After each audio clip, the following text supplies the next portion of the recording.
예, 다시 심각한 얘기 좀 해야겠습니다. 러시아의 우크라이나 침공 벌써 7개월을 넘어섰습니다.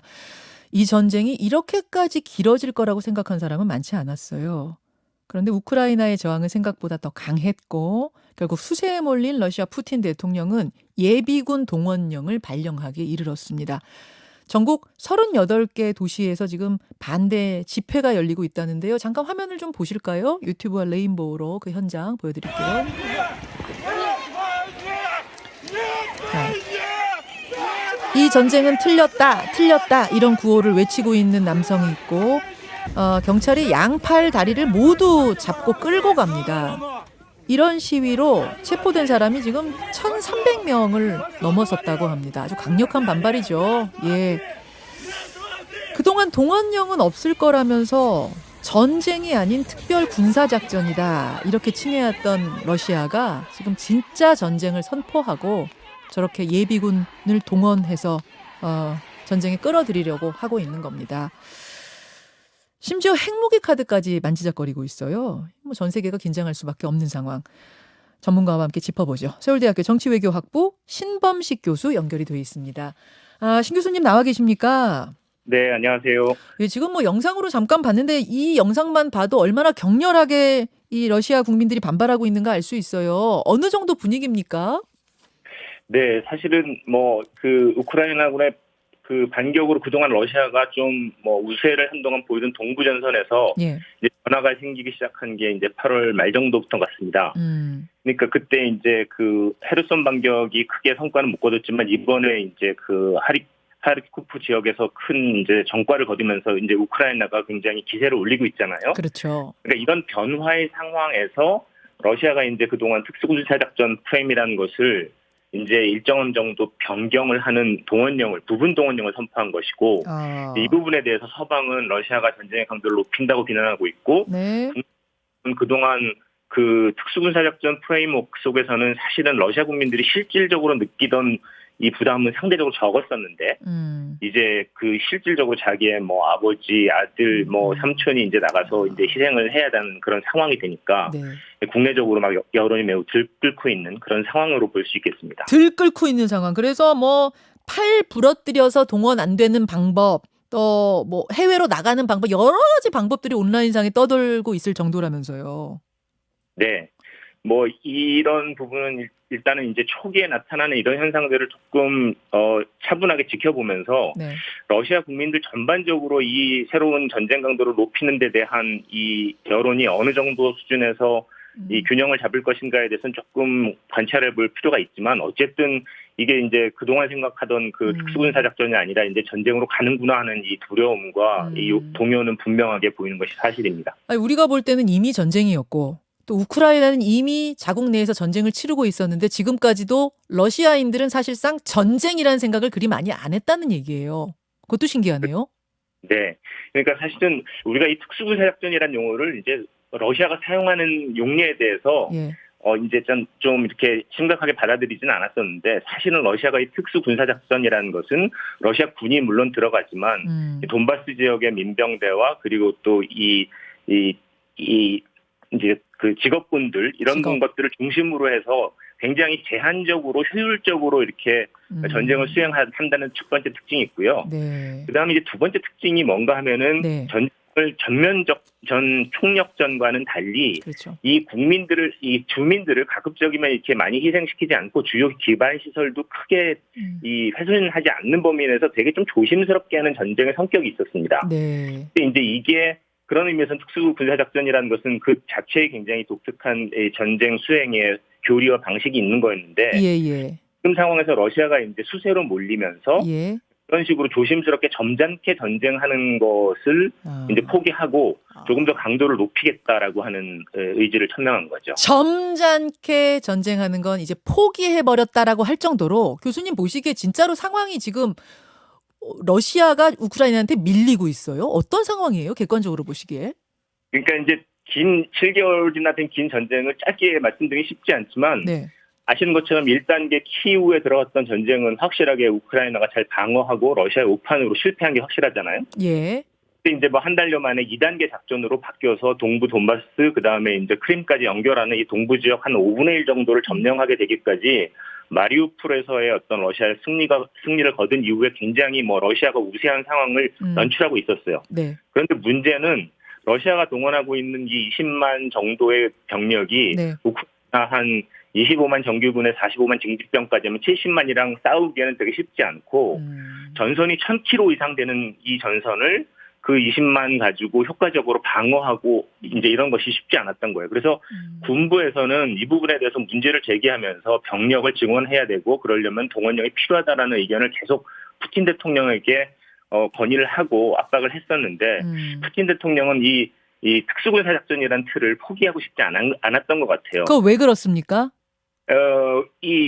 뭐 이제 여러 가지가 있겠지만 그렇게 됐을 때 국내 정치적인 이제 반발도 심해질 것이고 그다음에 이 전쟁의 강도를 높이는 것 자체가 사실은 러시아가 이제 어렵사리 균형을 유지하면서 이렇게 장기적으로 전쟁을 수행할 수 있는 그런 한계 내에서 벌일 수 있는 전쟁의 형태였는데 이제는 그 강도를 높인다는 건 러시아가 자신의 전력을 더 투여해야 하고 더 많은 서방과의 마찰과 그리고 서방으로부터의 제재가 더 강화되어지는 그런 그렇죠. 이제 불리한 상황으로 갈 수 있기 때문에 이제 푸틴 대통령도 그건 피하고 싶었던 거죠. 그렇지만 동부 지역을 정말로 효과적으로 방어하면서 유리한 입장을 끌어가기 위해서는 군사 작전을 시행하는 이 군 지도부의 입장에서는 이 상태에서는 안 된다는 것을 계속 얘기했고요. 이제 그런 상황에서 지난 우세한 상황이었지만 지난 7, 8월 여름 동안에 지리한 아주 소모전이었고 러시아도 뭐 이 여력이 없어서 강하게 밀어붙이지 못하고 있는 상황이었는데 그 사이에 이제 우크라이나가 이 정비를 잘 하고 서방의 지원을 받아서 이제 대반격을 시작한 거죠. 그래서 남부에서는 아주 큰 성과를 못 거뒀는데 이번에 하르키우 지방에서 아주 단기간 내에 커다란 면적을 다시 수복을 한 겁니다. 그러니까 무슨 얘기까지 나왔느냐? 핵 이야기가 나왔어요. 이게 참 이제 무시무시한 건데 핵 이야기를 러시아 관료들이 지금 대놓고 하고 있는 상황. 이건 어떻게 보세요? 어떻게 이해해야 합니까?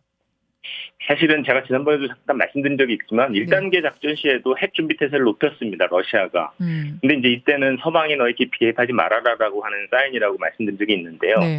이번에 그 핵에 대한 얘기는 물론 푸틴 대통령이 직접적으로 핵 이렇게 얘기하는 건 이제 아니죠. 그렇지만 모든 수단을 강구할 수 있다는 이야기를 그렇게 많이 해석하는데 문제는 이제 2단계에서 러시아가 이제 승기를 잡고 계속 이제 전쟁을 멈추지 않는 상황이 되니까 나토 지도부에서 사실은 이 러시아에 대한 핵 공격이라든지 러시아를 탈제국화해야 된다라든지 하는 굉장히 이제 좀 러시아를 자극하는 이야기들이 있었고 이제 이런 그 시각에 대해서 다시 한번 러시아가 우리가 굉장히 다양한 수단의 공격력을 가지고 있고 이것을 충분히 쓰고 있는 건 아니니까 너희 좀 조심해야 된다라고 깊이 개입하는 데 대한 경고의 메시지를 보낸 것으로 여전히 봐야 되지 않을까 싶습니다.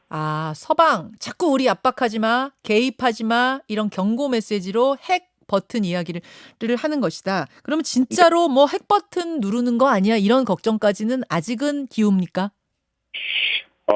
몇 가지 조건들은 생각을 해봐야 되죠. 우크라이나가 이제 그 동부 전선에서 충분하게 회복하는데 성과를 거두지 못하는 상황이 돼서 이제 다른 방식으로 전쟁을 해서 러시아 본토를 공격한다든가 서방이 이 전쟁에 직접 개입해 들어오는 상황 등에 대해서 이제 그 뭐 전술 핵 같은 것들을 사용할 수 있는 가능성을 완전히 배제할 수는 없겠습니다만 지금 이제 러시아가 이 3단계 작전으로 전환하는 이 상황에 하려고 하는 자기가 유리한 고지를 점령하려고 하는 이런 작전에 대해서 이 깊이 개입해 들어오는 데 대해서 굉장히 강력한 경고의 메시지를 보내고 있는 거죠. 러시아 본토로 지금은 전쟁터가 우크라이나잖아요. 러시아 본토는 아닌데 전쟁터가 러시아 본토로 옮겨질 경우 확대될 경우나 혹은 서방이 개입해 들어올 경우 직접적으로 요때는 알 수 없다. 근데 이제 이것과 관련해서 한 가지 좀 생각할 것은 지금 그 동부 자개주에서 주민투표 통해 가지고 러시아 편입을 지금 진행하고 있잖아요. 이제 이렇게 되면은 이 지역이 러시아 영토이기 때문에 러시아 영토에 대한 공격들을 하게 되는 것이고 이제 러시아 입장에서 이제 그렇게 되면 러시아는 이것을 이제 본격적인 전쟁으로 갈 수 있는 조건이다라고 해서 전쟁의 강도를 더 높여갈 수 있는 그런 상황이 돼서 사실은 그 위험성이 고조되고 있는 것은 사실입니다. 그 원래는 동지로 알았던 중국 정부도 요즘 얘기 들어보면은 정전을 실현하길 호소한다. 막 이런 얘기해요. 분위기 바뀐 겁니까? 러시아와 중국 간의 기류? 네, 그동안 사실은 이 러시아가 일단 뭐 동부에서 일정한 정도의 어떤 승기를 잡았을 때 네. 출구 전략을 좀 마련하면 찾아보면 어떨까 하는 출구 생각들이 전략. 있었는데요. 그러지 못하면서 전쟁을 좀 더 장기적으로 끌어가려고 소강 상태로 가지고 가는 데 대해서 비교적 이제 중립적 입장에서 소극적 지지를 했던 중국이나 인도 같은 입장에도 분명히 변화가 있는 것 같습니다. 지난 우즈베키스탄 상하이 정상회담에서 네. 모디 총리가 푸틴에게 전쟁의 시대가 아니다 이런 메시지를 분명하게 전달했고요. 그렇죠. 중국도 아마 양자 정상회담에서 전쟁을 마무리해야 될 필요성에 대해서 푸틴에게 전달한 것 같은데 이때 푸틴 입장이 네. 전쟁을 마무리하려고 해도 우크라이나에서 이 회담에 나서고 있지 않다라고 하면서 그 탓을 우크라이나 쪽으로 돌린 것으로 그렇게 알려져 있습니다. 그거는 사실은 아닌가요? 사실은 우크라이나 입장에서는 어떤 식으로든 상당히 잃은 영토를 회복해야 우리가 이제 이 정전 회담에 나설 수 있다는 입장이고 이제 러시아 입장에서는 좀 동부를 자기 표현으로는 해방시킨 상황에서 예, 마무리하고 싶은 거 맞군요. 회담을 하고 싶은 거고 하니까 이 부분에서 교집합이 없어서 이것 때문에 전쟁이 장기화될 전망들이 많이 나오고 있는 거죠. 가장 중요한 질문 이제 1분 남았는데요. 대체 이 전쟁 언제 끝날까? 이 세계 경제를 더 어렵게 하는 이 전쟁 언제 끝날까? 언제로 보십니까? 일단 러시아가 공세를 강화하고 우크라이나는 포기할 수 없다라고 하는 지금 이 기사가 양쪽에 오르고 한쪽이 전반적으로 방어하려고 하는 이 전쟁은 일정 정도 진행이 될 것 같고요. 그래서 뭐 빠른 시간 안에 끝내기는 쉽지 않을 것 같습니다. 그렇지만은 이 에르도안 같은 경우에 이제 네. 중재를 계속 하고 있는데 에르도안이 이제 상황에 전달했던 이야기가 푸틴 대통령이 전쟁을 끝내고 싶어하는 마음이 있다고 하는 이 단초를 보여주기도 했거든요. 따라서 어쨌든 이 출구가 안 보이는 것 같지만 그리고 또 자기에게 유리한 조건을 만들려고 노력하고 있지만 무엇보다도 전쟁을 중단하는 것을 최우선 목표로 하는 외교 협상이 마련되도록 이렇게 노력을 국제사회가 기울여야 한다는 것은 분명합니다. 올해는 넘어갈 것 같아요. 네, 올해 말까지 갈 가능성이 꽤 있어 보입니다. 참 여기까지 지금 돌아가는 판 읽어봤습니다. 신범식 교수님 고맙습니다. 네, 수고하셨습니다. 서울대학교 신범식 교수였습니다. 김현정의 뉴스쇼는 시청자 여러분의 참여를 기다립니다. 구독과 좋아요, 댓글 잊지 않으셨죠? 알림 설정을 해두시면 평일 아침 7시 20분 실시간 라이브도 참여하실 수 있습니다.